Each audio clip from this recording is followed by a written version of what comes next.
Bismillah ar-Rahman ar-Rahim. Alhamdulillah wa salatu wa salam ala Muhammad wa ala alihi wa sahbihi wa sallam. Amma ba'da fillah. Assalamu alaikum wa rahmatullahi wa barakatuh. Continuing on in our reading of advice to the youth of Ahl Sunnah. And we ask that Allah Azza wa Jal, the Almighty, accepts our good and forgives our evil and protects us from kulli su'a makruh. May Allah Tabaraka Ta'ala put this on a scale of good deeds and not on a scale of bad deeds. And may Allah forgive us all of our many sins and help us to be better slaves of His, worshiping Him and adhering to the book and the Sunnah. Ahabati fillah, we're talking about the issue of hajr, or boycotting people, and some of the things related to it, when it's mashru', when it's not, meaning when it's legislated and when it's not. And our Sheikh goes on to say, he mentions the 8th point. He says, the 8th point, it is imperative that the scholars of Ahl Sunnah, those who are known for their soundness in Aqidah and Ijtihad, in aiding the Sunnah, that their status should be preserved and their prestige and rank be acknowledged. Lahda. This is very important. Here, Shaykhana, Hafidhullah Ta'ala, he's mentioning the importance of one of the trials and tribulations that we find today with social media. Anyone can speak, anyone can make tabdi, anyone can make takfeer, anyone can say anything. Many of the people of batil and falsehood and wickedness and sinfulness, they speak, they propagate, they have popularity, they have wealth, they have social media marketing, they have many things behind them. And with that, it is easy for them to speak about ulama, mountains of knowledge, mountains of the Sunnah of the Prophet sallallahu alaihi wasallam, and disregard their status and their honor and speak ill about anyone. And this is an evil wickedness which has plagued the ummah of Muhammad sallallahu alaihi wasallam.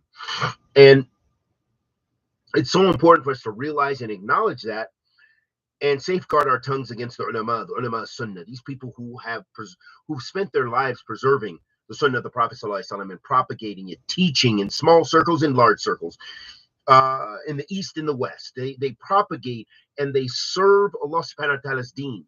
Then people appear on the scene who have nothing to offer the Ummah of Muhammad sallallahu alaihi wasallam of good. And they speak about the scholars like nothing. They disregard their works, they trample on their honor, and they speak filthy, wicked rhetoric that undermines the usul of Ahl Sunnah wal Jama'ah. So the Sheikh here is mentioning the fact that these things have become prevalent, and it's easy for people to just speak about ulama and disregard their works and the good. And this is a great mukhalifa. This is something which contradicts many principles in Islam. And as the Sheikh said, their status should be preserved and their prestige and rank acknowledged. So we should acknowledge these imams and not disregard them and not belittle them and so forth. He says it is not permissible to belittle them or accuse them of being innovators, or accuse them of following their desires and being fanatical towards their opinions and positions, based upon a mistake they may have made in their ijtihad. Shaykh al-Islam ibn Taymiyyah states, there's no doubt that the mistakes made by this ummah in some of the precise matters of knowledge are forgiven and pardoned, even in the issues of Aqidah. If this wasn't the case, then many of the virtuous scholars would have been destroyed as a result. For Allah forgives the one who is ignorant of the impermissibility of alcohol due to the fact that he was raised in an ignorant environment, coupled with the fact that he himself is not a student of knowledge. So the virtuous scholar, the one who is mujtahid in seeking knowledge according to his ability in this time, or in his time and locality, if his intent is to follow the Messenger sallallahu alaihi wasallam as much as he can, then he is more deserving that Allah should accept from him his hasanat, meaning his good deeds and his good works, and reward him for his ijtihadat, meaning his striving, and not punish him for his mistakes, which is in fact an actualization of the statement of Allah subhanahu wa ta'ala, Rabbana la tu'akhidna in nasina or akhtatna. Oh our Lord, don't punish us if we forget or fall into error.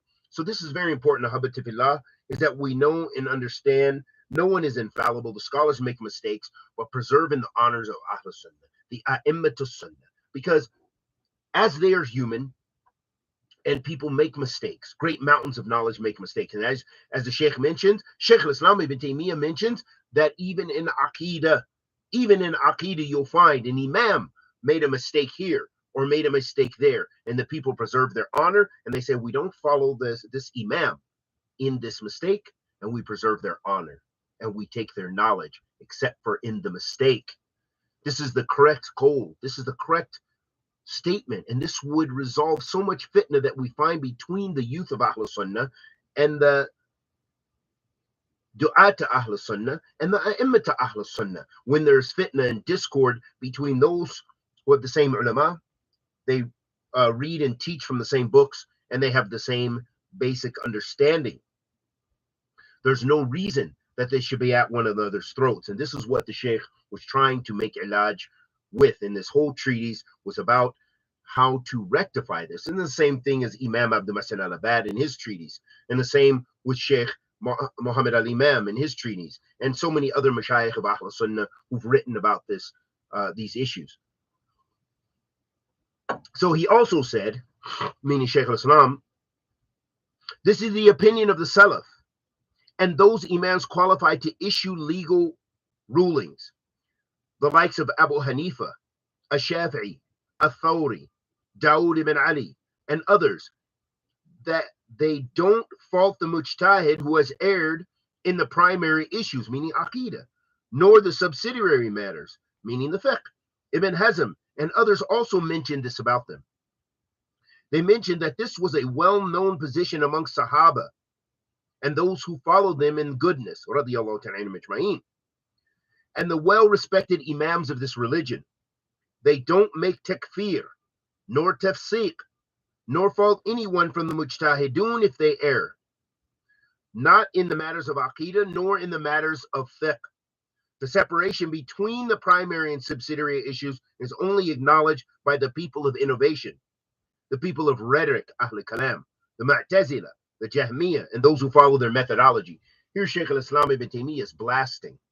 He is blasting the people for being excessive in their making takfir, and they're making tabdi', and they're making tafsiq of people who are known of honor and status, and whose usul, in general, their usul i'tiqad is the usul i'tiqad of Ahl Sunnah. Their usul, their foundation principles is that of Ahl Sunnah. Lakin, akhta fi mas'ala or mas'alatain. He made a mistake in an issue or a couple of issues. So if we were to traverse this maslak the same way that Shaykh al-Islam ibn Taymiyyah and so many a'imma did, we would have less fitna between us, because we would acknowledge that, yes, we have mistakes. Oh, so-and-so made a slip of the tongue. So-and-so didn't know this mas'ala and he made a mistake. So-and-so. That doesn't give excuses to Ahl Bid'ah. No, but this is making an excuse for someone of the Sunnah who made a mistake, not someone whose whole minhaj, whose whole methodology, whose whole aqidah differs from that from Ahl Sunnati wal Jama'ah. So this shows us we have to be cautious and make sure we understand this mas'ala and what's being said here.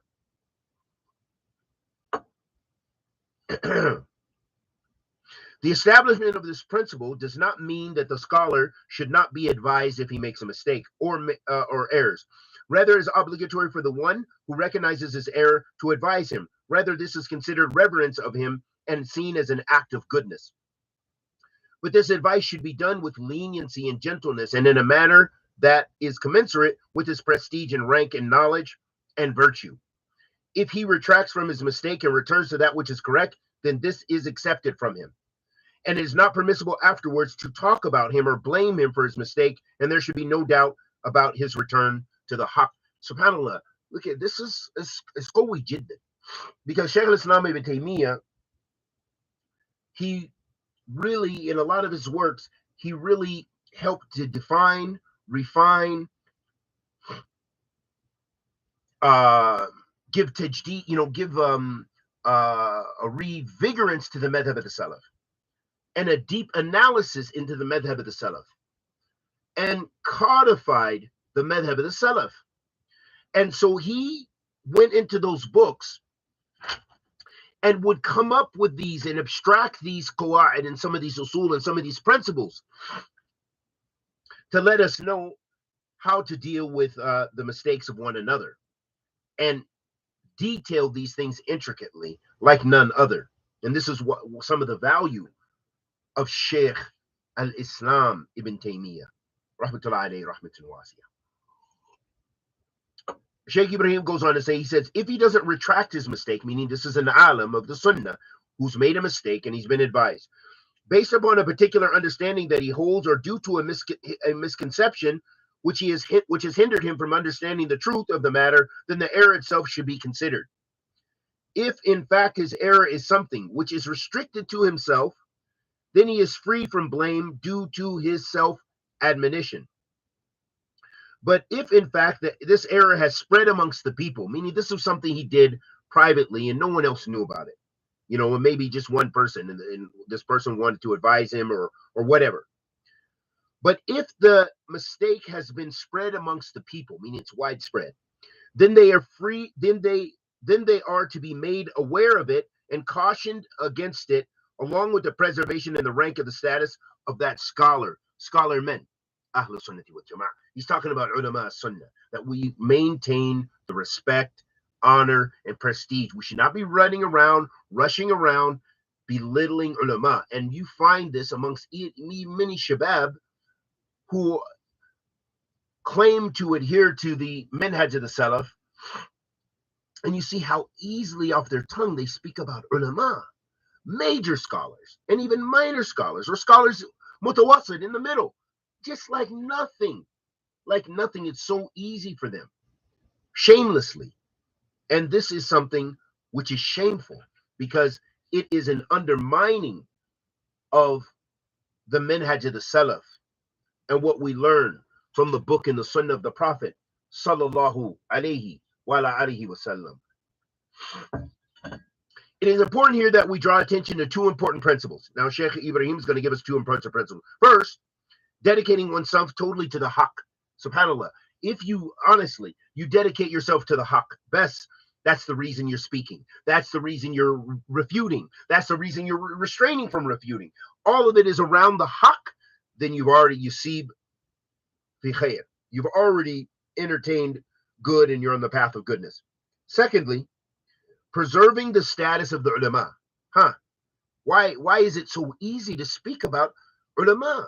I mean, even when I see scholars that I've taken knowledge from, some I sat under their beards and I see mistakes that they made, even if after time you find that I acknowledge those mistakes, you're not going to hear me eating those mashayikh, because I know the immense good that they brought about, and I leave it to the ulama, the other ulama, to make that hukm if they say don't take knowledge from him. But that doesn't negate everything that he did in the past, though. It doesn't mean we should burn his books. And so what you see, and hopefully one thing that you gain from this book, and this is no doubt a difference in suluk with some of the people, is you should be more vigilant in trying to preserve Ahl Sunnah, not rushing to take them off. Even if you heard this video and you heard that video and you heard this statement, how many times when I make a video kind of defending someone, everybody has to post this video, that video. Oh, you don't know what he said here. You don't know what he said here. You don't know what he, subhanAllah. But I can only make a judgment by what I observe, and I see some of these people doing nothing but exactly what our scholars were doing and teaching. Just teaching. Going, I can't, because I subscribe to some of their channels, I can't open the YouTube except that I find that so-and-so is doing another live stream. So-and-so is doing another thing. He's doing a book in fiqh. He's doing a book in hadith. He's doing a book in aqidah. He's busy. He's busy doing what we were taught. Does he have mistakes? He makes mistakes. All of us make mistakes. Am I going to rush and go make a bath into his mistakes? Absolutely not. Absolutely not. And wallah, that is not what my ulama taught me. And I sat with some who were kind of shadeed. Sheikh Ibrahim, Sheikh Ubaid Jabri, Sheikh Rabi'. I sat, a little bit with him, visiting his house, and others. Some who were known for refutations and stuff like this. And even they didn't teach us that. That's not what I picked up from those gatherings.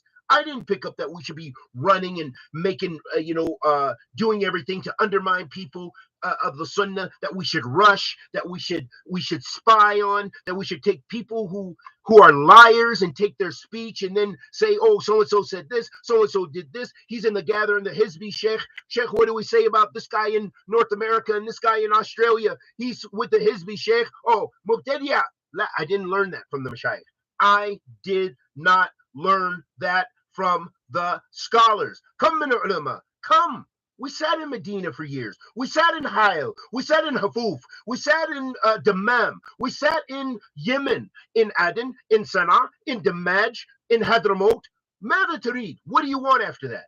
Okay? I didn't see it. That's not what I learned. That's not what I learned from those ulama. Min hunak wa hunak wa hunak. I didn't learn it. So why are the people doing this crazy, insane stuff? May Allah help us and forgive us. The Shaykh goes on to say, Hafidhullah Ta'ala, he says, these two principles, go back to those principles, dedicating oneself to the truth and preserving the status of the ulama.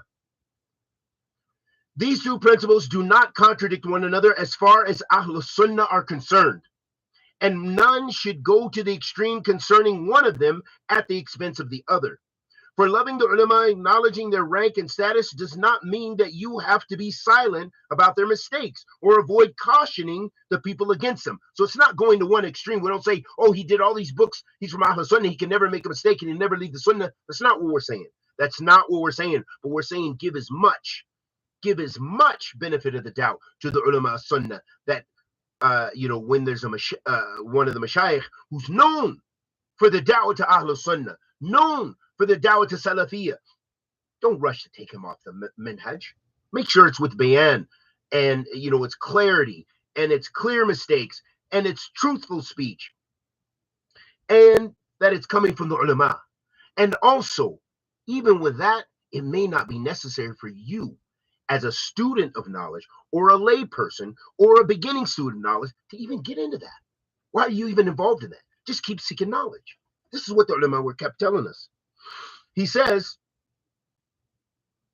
for loving the ulama, acknowledging their rank and status does not mean that you have to be silent about their mistakes or avoid cautioning the people against them. Also, devoting yourself totally to the haqq, along with cautioning against the mistakes of a scholar, does not mean that you are belittling him or discrediting him. Rather, it is possible to combine the two, but only for the one whom Allah has granted tawfiq to do so. The one who knows the methodology of the ulama when it comes to highlighting some of their mistakes and cautioning against them without belittling them, then he has truly actualized this matter, and the examples of this are many in the speech of the ulama. There's so many examples, and this is one thing I will say, and it's not just a cliche, but a lot of times the mountains of knowledge that are amongst us that are living or those who passed, you can find so many pearls in the way they dealt with people. A lot of them, they even when they dealt with the people of bid'ah, they just had an excellent way for us to follow, excellent example, and not rushing to take people off the sunnah of the Prophet alayhi salatu wasalam. And subhanAllah, what comes to mind right offhand is like Imam Abd al-Muhsin al-Abbad, hafidhullah ta'ala, and just seeing how he dealt with a lot of the fitna around him, people who were trying to belittle him, even other scholars that we love, that were saying, no, your book is bad and it's helping the Hizbis and it's this and that and the other. But he still dealt with things ilmi. And only when he had to take off a glove, it's like he was in the cold weather, you could say. He had two gloves on. Then at some point, they kept, some of us were getting too much in their stay, so he had to take one glove off, and he just said, smack, pop, knocked him over, because it embarrassed him. It should have been an embarrassment. May Allah forgive us and him, because he died, Allah yarhamuhu, but he also had many bid'ah he fell into in extremism. And I'm just going to mention his name, Sheikh Faleh al-Harbi. So ala kulli hal, when the people become too extreme, and you can see sometimes even, you can see these imams, these mountains of knowledge, you just see they have an excellent way of dealing with these things. It's not pity pack, doggy wag, give the dog a bone type stuff. Like he said, she said, oh, you refuted me, I'm going to refute you. You did this, I'm going to do. No, you don't see that from these mountains. They are mature, men of ilm wa fiqh wa sunnah and basira, and they realize, how will this affect my students? How will this affect the ummah? I'm trying to make islah. I'm trying to rectify. You know, you just see the khair, and you see it in their speech, the way they speak, and you see that they meshi with the ilm, with the teaching and the benefits. The Shaykh goes on to the next point, the 9th point. Let me see. This may be the last. Let's see. We're going to try to finish it this sitting. The 9th point. He says, the people of innovation who have opposed Ahl Sunnah and their minhaj when it comes to textual deduction, education, teaching, and calling to Allah, follow their desires and do not establish their knowledge and principles by following the ulama of Ahl Sunnah. Rather, they belittle and slander them and consider themselves to be more virtuous than them. These are the true people of bid'ah and deviance, and it is mandatory that we combat them by drawing the people's attention to their evil path, deviance from the sunnah, to refute their misconceptions, and to deal with them like it is appropriate for the people of innovation to be dealt with in all circumstances. But this does not prevent them from being invited to the haqq, and for the ulama to debate with them in ways that are excellent, if this will be more effective in their return to the sunnah. And that's why we leave it to Ahl al-Ilm.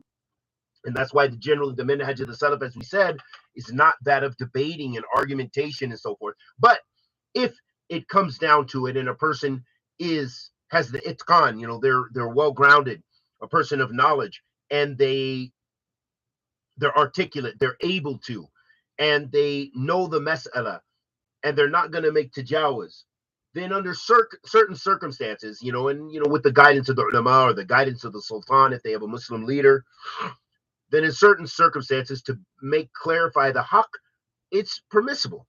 Okay, and that is the madhab of the Salaf. He says, so the point here also is that even the people of bid'ah and desires, they are not above being invited to the truth. So yeah, someone is a mubtadi'ah, someone is misguided, yes, invite them. And that, as we said, the Shaykh gave an example in one of the earlier lessons that the Prophet ﷺ invited who? The disbelieving pagans. They worshipped idols, and he invited them to haqq. So someone who is a Muslim, even if they're a mubtadi'ah, they should be invited to the haqq, and it should be in a beautiful way, not just to embarrass someone, not just to what have you, but rather with good preaching and knowledge and fiqh. And you should want good for the mukhalif. It is imperative, though, not to confuse the ulama of Ahl Sunnah and how their mistakes should be dealt with, the clarification of which has already proceeded, with the ulama of Ahl Bid'ah, those whom it is obligatory to separate from, boycott, and warn against. This is due to the fact that the mistakes of the ulama from Ahl Sunnah are based upon their ijtihad in seeking the truth, along with following the correct methodology and etiquettes when it comes to textual deductions, as opposed to the mistakes of Ahl Bid'ah, which are founded upon and a result of desires and abandoning the correct methodology and etiquettes when it comes to textual deductions and extraction. So this is very important, because here the Shaykh is making the point is, and we've said it many times, that the bottom line is Ahl Sunnah. So if a person is from Ahl Sunnah, then that means what we're saying is that their usul is sound. Their foundation, their aqidah, their methodology. They could make a mistake, though. Okay? Kullu ibn Adam khata. All the children of Adam make mistakes. The person of innovation, what distinguishes them is their usul, or their methodology of understanding the Quran and the Sunnah and practicing it, is different than that of Ahl Sunnah. So that's why you're dealing with them different than them.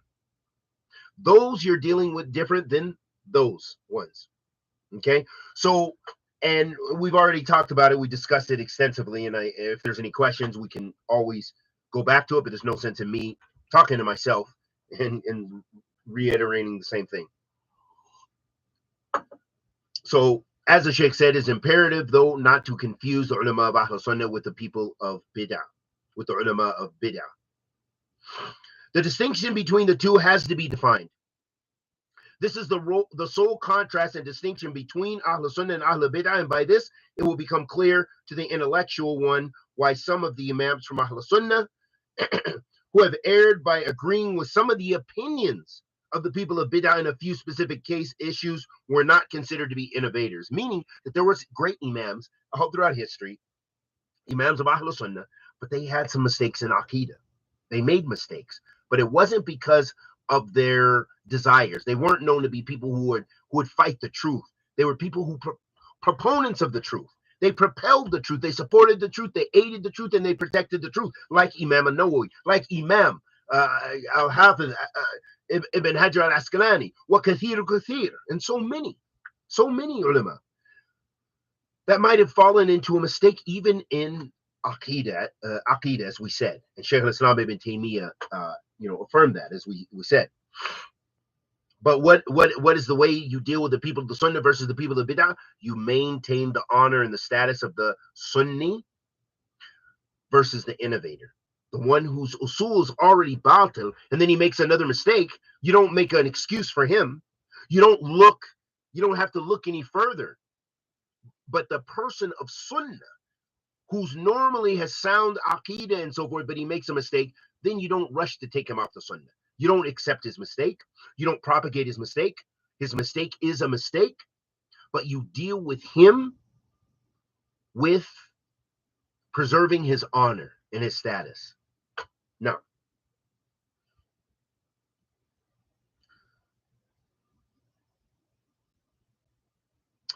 this is the sole contrast and distinction between Ahl Sunnah and Ahl Bid'ah. And by this, it will become clear to the intellectual one why some of the imams from Ahl Sunnah who have erred by agreeing with some of the opinions of the people of Bid'ah in a few specific issues were not considered to be innovators. And so that's a known principle there, that there are many great imams who made mistakes, and the people of Sunnah did not consider them to be innovators, even if they fell into an innovation. And that's why we say, as Shaykh al-Islam ibn Taymiyyah says about the issue of takfir, and also the ulama have mentioned about the issue of tabdi'. With regards to takfir, Shaykh al-Islam ibn Taymiyyah said what means laysa kullu man yaqa fi kufr takun kafir. Everyone who falls into disbelief does not become a disbeliever. And similarly, laysa kullu man abtada fi din takun mubtadi'a. Not everyone who falls into an innovation or religious innovation or innovates something is an innovator in the religion. It could have been, there's reasons for that. And they could be a person of the Sunnah, but they made a mistake in their ijtihad, in their ijtihad. So we don't accept the mistakes. Understand that. We don't accept mistakes, but we maintain the honor of the great imams, and there's countless examples throughout history.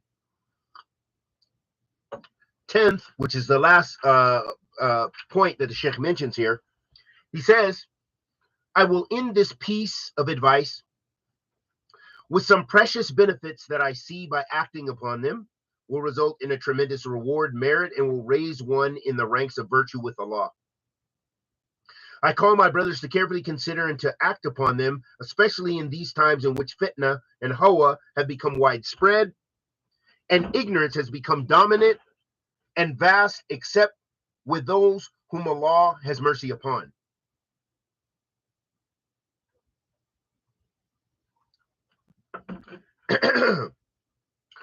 So he goes and he says, "Oh, my brothers on the Sunnah, know that if you are truly from the people on the Sunnah, then you will never be harmed by the plots of the people. None of their accusations of you being a mubtadi'ah can remove you from the Sunnah. And if you are deviant and astray, I ask Allah to give you refuge from being such. Then none of the praises of the people will benefit you with Allah, regardless of whether they consider you to be from the people of the Sunnah, or they extol you, or attribute falsified nicknames to you.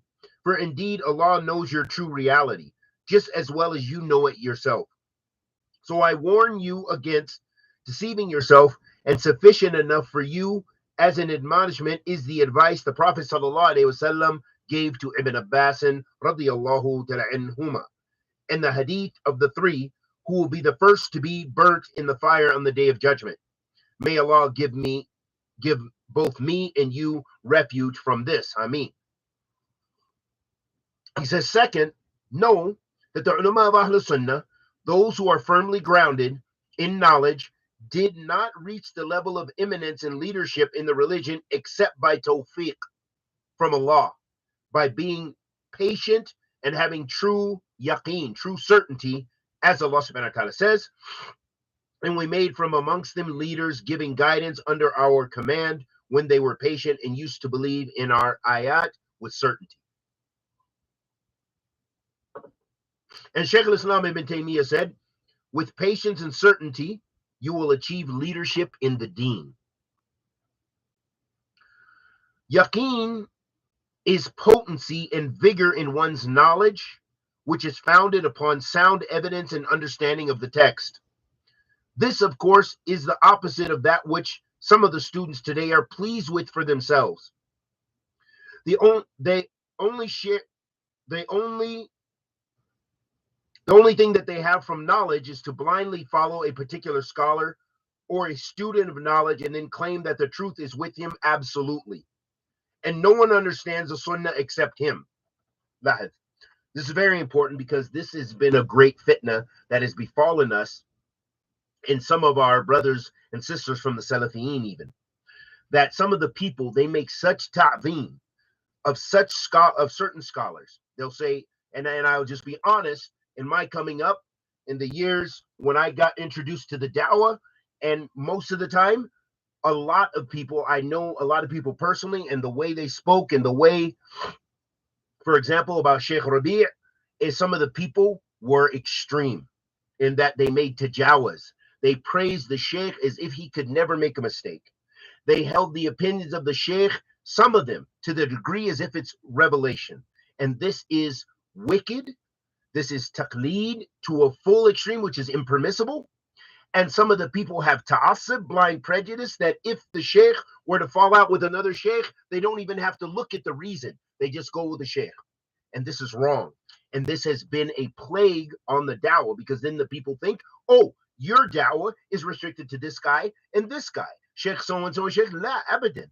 And then ulama, we have many ulama of Ahl Sunnah kathir.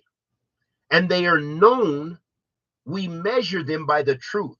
As even the Sheikh himself says, which is a statement of Imam Malik and some of the Salaf, La yuraf al-haq bi-rijal, lakin yuraf al-rijal bil-haq. We don't know the truth by men, but we know the men by the truth.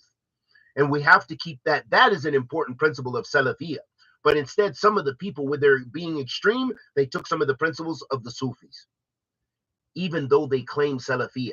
But they did the same kind of blind taqleed and ta'assub, blind prejudice, as some of the people of Tasawwuf do with their imams and their mashayikh that they worshipped. And I'm not saying that people worshipped him. There could be some. There could be a few out there that actually go to that extreme. And I've seen some people, some of the statements people have said that are very dangerous and very close to that. But the point is that is the methodology some of the people are following. That is incorrect. The Sheikh himself will tell you that. And it goes against the foundations of Ahl Sunnah wal Jama'ah. May Allah forgive us and the people and guide us in the people. I mean, the second thing he mentions, sabr, patience. Patience is fortitude and endurance in seeking knowledge, along with acting upon it and occupying himself with it day and night, as opposed to those whom their determination due such is weak, and they are content with leisure and repose, by which one gives into his own desires to the point that he has no interest in seeking knowledge whatsoever, nor exemplify it in his actions. So patience, of course, in seeking knowledge, patience in acquiring knowledge, patience in practicing knowledge is also one of the traits, and the Sheikh is extolling and advising us to have. The third point, he says, no, i'lam, that takfir, tabdi', and tafsiq is the sole right of Allah. So he mentions this third principle. He said the issue of takfir, meaning declaring another Muslim to be a disbeliever.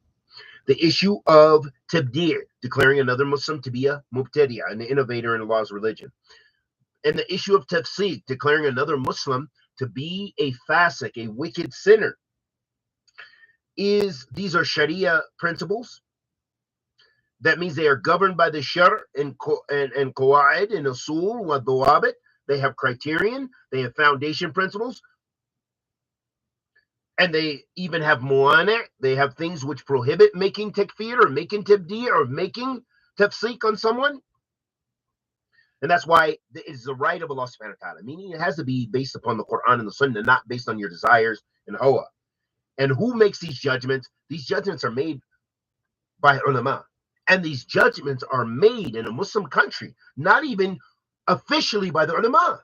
A lot of people don't even know that. No, they're made by the qudat, the judge. When you go to Saudi Arabia, and if you're writing too much and saying too much about something, just like what happened to Sheikh Mohammed bin Hadi with regards to Sheikh Ibrahim Raheli, the author of this treatise, he went to the court.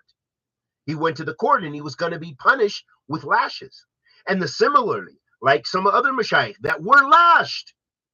One of the mashayikh who's known as Shaykh of Sunnah, and he was lashed for what he spoke. Why? These issues are not, when you speak about someone, you had better be careful, and it better be with dalil and evidences, and it should not be loose and easy, because people can take you even to court in an Islamic country. And it shows us that we have to restrain our tongues and not be quick to say things and claim things and lie and exaggerate. But we live in cyberspace, so we can just say anything we want and never be accountable except to Allah subhanahu wa ta'ala. So very important, Ahbab, to know this, that there are those that these things are the right of Allah subhanahu wa ta'ala, and these adjudications are made in the Islamic courts. When you say someone is a fasiq, you say someone is a disbeliever, you may takfir of him. This is for the judges in those countries. If you're a Muslim in Egypt, it's going to the Egyptian mahkama. If you're in Saudi Arabia, it's going to the Saudi mahkama. It's going to the judge, the court system in Saudi Arabia, the court system in Egypt, the court system in Syria, the court system in wherever. That this is how it works. It shouldn't be just speaking on your tongue with ease. So avoid categorizing a Muslim to be a disbeliever, or an innovator, or a rebellious, disobedient sinner, especially if he does not deserve to be categorized as such, even if he considers you to be a kafir. For indeed, Ahl Sunnah do not combat oppression with another oppression. Shaykh al-Islam ibn Taymiyyah said, the Khawarij pronounce takfir on those who stick closely to the Jama'ah, as do the Mu'tazila. They deem anyone who opposes them to be disbelievers. Likewise, the Rafida. And if they don't make takfir on this person, then they deem him to be a fasiq, a wicked sinner. But Ahl Sunnah follow the haqq, the truth, from their Lord, which has come to them by the way of the Messenger sallallahu alaihi wasallam. And they don't make takfir on the one who opposes them. So I don't say, oh, I don't like what's his name, Daniel or Daniel Hakika, or Yasir Qadi. He's make a takfir of them. No, you can't. You have to be based on the haqq. We make tabdi of an individual because he said this, he said this, he wrote this, he wrote this, he said this. This is why we say so-and-so is a mubtadi'ah. Not because so-and-so spoke ill about me. Not so-and-so spoke ill about so-and-so. Or what, it's not a tit for tat. And this is the difference between the manhaj of the Salaf and Ahl Sunnah wal Jama'ah versus Ahl al-Bid'ah wal Dalal, which we see. He just gave us an example of the Rafida, the Khawarij, and the Mu'tazila. And so he says, but Ahl Sunnah follow the haqq from their Lord, which has come to them by the way of the Messenger sallallahu alaihi wasallam, and they don't make takfir on the one who opposes them. Rather, they're the most knowledgeable of the people concerning the haqq and the most merciful to the creation. The fifth point he mentions as a last piece of advice, he says, avoid boycotting the brother who boycotts you, especially if his hajr of you is not admissible. It's not permissible type. It's a personal issue. Rather, hasten to give him salam. Be gentle and lenient with him, and remove from him the misconception by which he is boycotting you. And this takes a type of this ijtihad, and it takes character, and it takes deen to be able to do that, because it's very easy for us to say, well, so-and-so's boycotting me. You don't want to speak to me. I don't want to speak to him. It's very easy to take that same approach, but it's very important as Ahl Sunnah that we take the upper hand. And that's not easy. You're fighting your own desires then. This is jihad and nafs, because you want to say, he made a reputation of me. Oh, man, I need to talk about him. You don't even know what his reputation says. Oh, he said this about me. He's treating me like this. I want to treat him like this. You know, it's maybe a natural inclination that we have based on our desires, and we have to strive our best to overcome those things and be the better one. And as Sheikh al-Islam ibn Taymiyyah and our Sheikh reiterated that, you know, Ahl Sunnah, or this is actually the statement of Sheikh al-Islam, in which he says, rather they are the most knowledgeable of the people concerning the truth and the most merciful to creation. This is the sifat of Ahl Haq, Ahl Sunnati wal Jama'ah, meaning the Salafiyeen or Salafiyun. So he says, the sixth piece of advice: the people who find fault with you and criticize you either by belittling you for who you are or by attributing some falsehood to you by using statements which oppose the manhaj of Ahl Sunnah, like saying he is astray or deviant or he is ignorant or he doesn't have any understanding, then don't seek retribution for yourself, or you will fall into self-purification, you know, like self-praise, and in that is clear destruction. Ahl al-Bid'ah used to describe Ahl Sunnah with some of the most hideous and despicable descriptions, but they would never pay them any attention. Rather, they would restrict their reputations of them to the errors made in the religion and advise the ummah. So we have a beautiful example in them to follow, meaning in the Salaf. So this is hard. Those are very hard things to have that level, you know, that helm, that kind of like that patience and that restraint, to not go tit for tat, meaning that he said this, I'm going to say this, you know, going back and forth. That's very difficult. And that takes ijtihad. It takes jihad and nafs. He says, but if they accuse you falsely of something, for example, if he says so-and-so says such and such, and by such a statement he is accusing you of saying something that you didn't say, then you have the right to negate this from yourself in order that you are not accused of falsehood.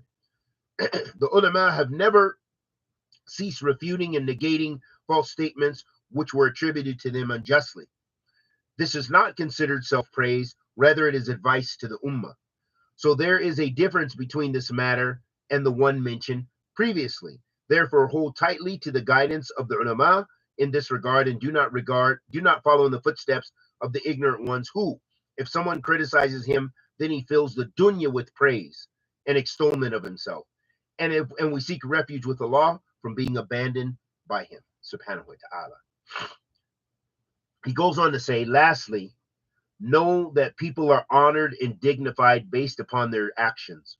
So if you are upon the sunnah, then every day you will be honored therein for that. And only but a few days will pass except that you will eventually become an imam. As Allah subhanahu wa ta'ala says, and we made from amongst them leaders, giving guidance under our command when they were patient and used to believe in our ayat with certainty. And if you are upon bid'ah, then every day you will be honored therein for that, meaning by those people who follow you. And only but a few days will pass except that eventually you will become an imam of misguidance. And Allah subhanahu wa ta'ala says, say, whoever is in error, then the most gracious will extend the rope for him. So Allah subhanahu wa ta'ala may give you more opportunity to harm yourself. So it's very important to correct yourself, seek to purify yourself. And that was a big part of this treatise in the beginning. Remember the first sitting, the Sheikh was given excellent advice. The first pieces of advice: purifying your soul. It's jihad and nafs, working on yourself, because all of that leads up to this. So now this has been a beautiful study because this has given me more insight into this very treatise. I've taught it several times. I've read it. I've listened to the explanation of the Sheikh, and other mashayikh explain this book. And this gives me a new insight into this book. So you see how he began the treatise by saying, hey, get yourself right. Focus on yourself. That's first and foremost. Cleaning yourself up. Making yourself, you know, your ibadah and yourself right with Allah subhanahu wa ta'ala. Because all of these other issues, then it begins to develop and talk about how we interact with others, and especially the issue of hajr and boycotting and so forth. Okay, and these other principles. So that has to do with your relationship with others, but you need that self-purification so you can better interact with others. So you see that. now I understand the logic even more so that the Sheikh was presenting with this treatise. May Allah subhanahu wa ta'ala bless us and him. Ameen. He then goes on to say, and Allah said about Fir'aun and his people, after describing them with being arrogant about do right, and we made them leaders calling to the fire. So choose for yourself from your deeds today, which will define for you what type of imam you will be tomorrow. This is what I wanted to present, and Allah knows best. May the peace and blessings of Allah be upon his slave and messenger Muhammad sallallahu alayhi wa alihi wasallam. And this was translated in 2006. The book itself, the treatise, was written in 2003 by the Sheikh. May Allah subhanahu wa ta'ala preserve him, and it still has immense value and benefit. We ask Allah subhanahu wa ta'ala the Almighty to accept our good and forgive our evil, protect us from kulli su' wa makruh, bless us with ikhlas, with thabat, bless our Sheikh and all of our mashayikh of Ahl Sunnah, unite their hearts on the book and the Sunnah, and bless them to continue to teach and benefit the people until they meet Allah subhanahu wa ta'ala. And may Allah subhanahu wa ta'ala bless us to be from amongst them, amongst those people who bring about good, and those people who practice good and do what pleases Allah subhanahu wa ta'ala, and may Allah bless us to be of those who avoid doing those things which displease Allah subhanahu wa ta'ala. And may Allah subhanahu wa ta'ala bless our brothers and sisters in Palestine, bless them with success and protection and preservation of their property, their wealth, and their lives, and those who died amongst them, every single one of them, may Allah subhanahu wa ta'ala, every one of them that are Muslim, to be a martyr and to be in the highest stage of paradise. And may Allah subhanahu wa ta'ala bless us to be doing our duties to him dutiful. And may Allah lastly subhanahu wa ta'ala guide the Muslim leaders, guide them to that which is right and correct, protect them from every kind of harm, and give them guidance to lead their people based on the book and the Sunnah and based on the muhabba of Islam. Wa sallallahu wa sallam ala nabiyyina Muhammad wa ala alihi wa sahbihi wa sallam. If there are any questions, especially pertinent to the book, congratulations for those who finished this book. And even if you just participated in this one, alhamdulillah, we actually finished this text, which is a very short one and a very beneficial one. And this is probably the third or fourth time I've taught it, at least 4 times probably. And so alhamdulillah, we hopefully there was benefit in it. Ameen ya rabbil alameen.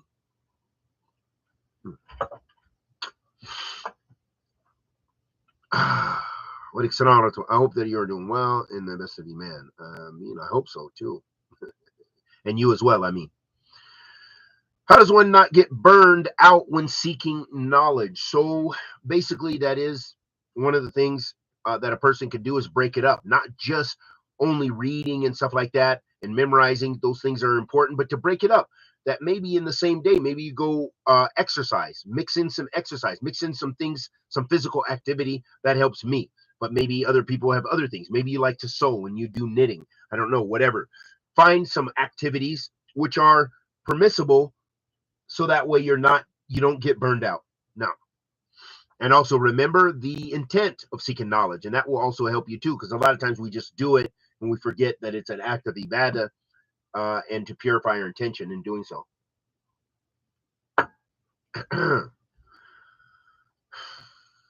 How does one stay firm and steadfast upon the deen in these times of fitan and the many callers to the hellfire? So we mentioned that by studying, by doing talab al-ilm and talab al-ilm in the books that we just mentioned. Like this book is a very beneficial book on how to deal with the fitna that you might find between Ahl Sunnah.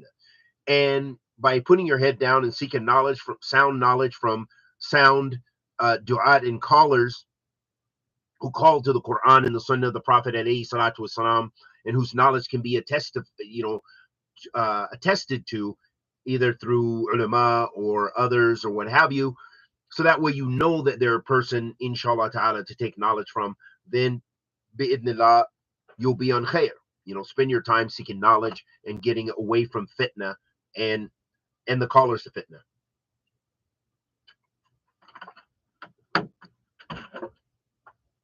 What's the Islamic ruling on New Year's? Of course, it is not an Islamic New Year's anyway. And it is not, we only have 2 Eids. So that should tell you already what the ruling is. We have 2 Eids, and they are Eid al-Adha and Eid al-Fitr. Okay, that's what we have. And then we have Jumu'ah. Some of the people refer to as Jumu'ah as the lesser Eid, the Eid Isbu'i, because it returns every week, and all the fada'il of that, all the benefits of that. So that's what we have. So of course, anything else we don't practice. Are the Ash'aris upon battle when it comes to creed? Of course. Their Aqidah is that differing from Ahl Sunnah, especially with regards to the divine attributes of Allah subhanahu wa ta'ala and other things as well. Is seeking knowledge the best act of worship after the obligations? Yes, seeking knowledge is one of the best mustahabbat, recommended acts. And sometimes there's knowledge which is wajib, obligatory knowledge. So it is also from the obligations with regards to if you're going to, all of us have to pray. So we have to have knowledge of prayer, and we have to have knowledge of purification. We need to know how to pray and purify ourselves. So there is obligatory knowledge. Not all knowledge is on the same level. What's the difference between the Murji'ah and the Khawarij, and what's the middle path? I think if you know those names, you already know what the difference is. You should know the name. If you just the fact that you're saying Murji'ah and Khawarij, don't ask questions just for the sake of asking. This is just a reminder. But anyway, the Murji'ah, they believe that Iman, both of them believe that Iman is constant. That Iman is either fully present or it is or it's non-existent. So they don't have anything between. The Murji'ah, they believe as if you want to say a sect or as a belief of irja, they believe that that actions are not a part of Iman. So for them, making prayer, making salat is not necessarily a part of Iman, but it beautifies Iman. And even it's very philosophical how they understand that. But ala kulli hal, they don't consider the actions to necessarily be a part of Iman. That's in general. And the Khawarij, they do believe the actions to be part of Iman. However, they believe that the major sinner is a disbeliever, whereas the Murji'ah are going to believe the major sinner is still a believer, and they're a full believer. Either you have full Iman or you have no Iman. And so for the Murji'ah, you can only leave Islam by if you actually say, hey, I'm not a Muslim anymore. So you could be doing all kind of nawaqid al-Islam, all kind of nullifiers of faith, and they will say, you don't know what's in my heart. The Khawarij will say, no, you drink alcohol, you're a kafir. Oh, we saw you with that girl, kafir. You committed zina, kafir. Pornography, kafir. Excuse me. This is the general belief of the Khawarij and some of the difference. What is the definition of Sharia? How does one purify their intentions while doing ibadah? You purify your intention by purifying your intention, saying to yourself internally that, this is for Allah subhanahu wa ta'ala. So you have to fight. It's jihad an-nafs. Is the sunnah delay prayer?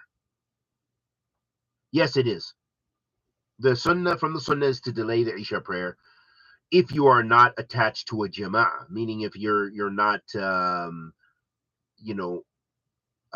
praying you're unable to pray in a congregation. If you're just praying, maybe the masjid's very far for you, whatever the case may be, then the sunnah is to delay the Isha prayer.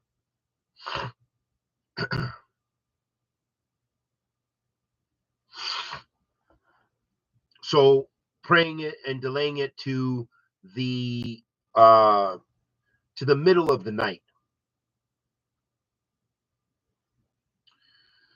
Is it okay to boycott SP files? Me personally, I boycott SP files. So I don't know why you would even go to a website like that, to their what do you call it? They have a on YouTube. I don't know if they have a website, but I know they just have their SP files, which is a playlist of videos. So it should be inherent and intrinsic that you don't go to a website like that. So that is really boycotting, because there's no Islamic benefit. They're not teaching you anything about Islam. They are a lot of times slandering people, backbiting people, and making discord and lying and undermining the usul of Ahl Sunnah wal Jama'ah. So I don't have any clue why someone would actually pay attention to that as a Sunni. If someone is from Ahl Sunnah, it's beyond my belief and understanding why they would ever support something like that and go. So that means you're boycotting. If you're not going to it and you're conscious of it, you're kind of boycotting it. So now, is there someone, if there's someone spreading misguidance in Khariji views on public Telegram channel, would it be better to ban him and delete his comments, or refute him and clarify the truth? On a public Telegram channel. So what I'm assuming is maybe this is a group that you have. If it's a group, then and if you're in charge in the group, then you can censor that group, or you could remove yourself from that group. You can try to advise him on that group. So there's different ways you can approach that. If it is something that he's in control of, then you shouldn't be a part of it. Aslan.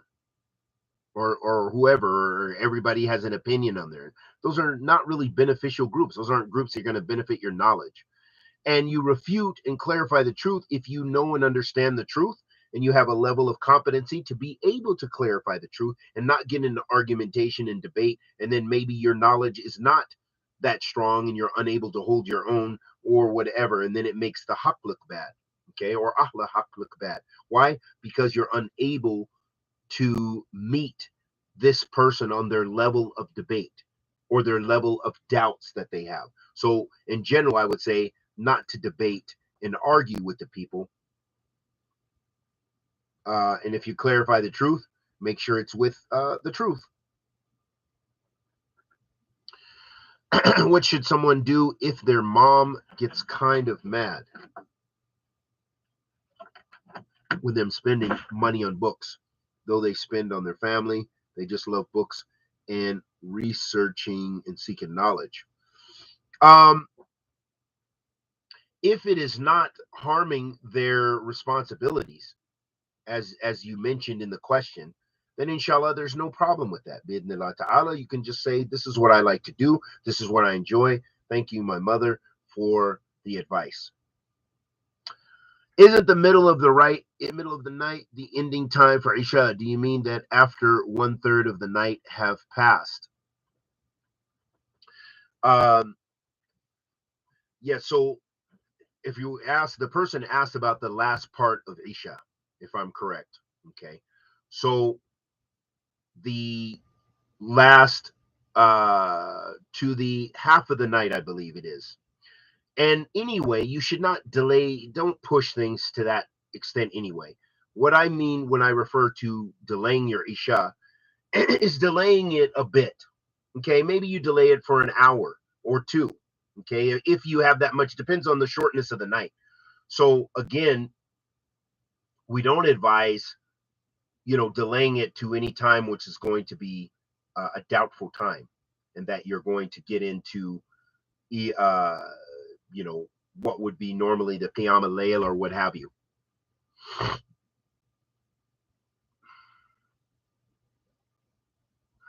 How do you make wudu if you have a band-aid on your face, hand? So if it is if it's like a small band-aid, and if it's something that can be removed, meaning it's not going to harm you making wudu, because what's going to prevent you and make you, some of the scholars mention that you could you make your regular wudu and you just wipe over that area. Like if you have a bandage, say if you have a bandage, you wash your face, but you kind of gently, mess over that area. If it is like a bandage that you can't take off. And some would say that you would make tayammum if you can't make the complete wudu. And Allah knows best. So what I would do, similar, and it's kind of coming from qiyas of wiping over the khufs and the imama and things like this, is to wipe over that. If it's a band-aid, and the doctor has said basically you can't remove it, or it's a very serious, even though it's small, but it's going to harm you by having water on it, then it's not mashru' for you to wash it. So then you could wipe over that. You could wipe over that bandage, okay, and continue with the rest of your wudu.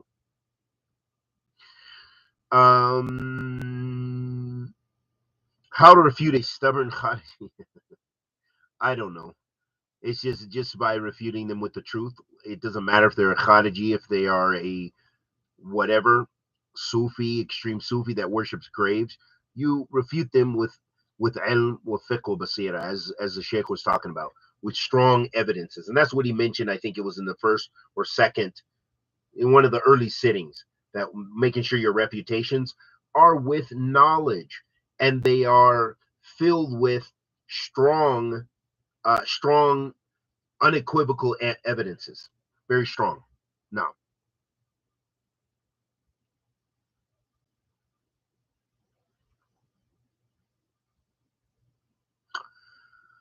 if someone makes sincere tawbah from a sin, will he still be brought to account about it and shown it in the akhirah in any way?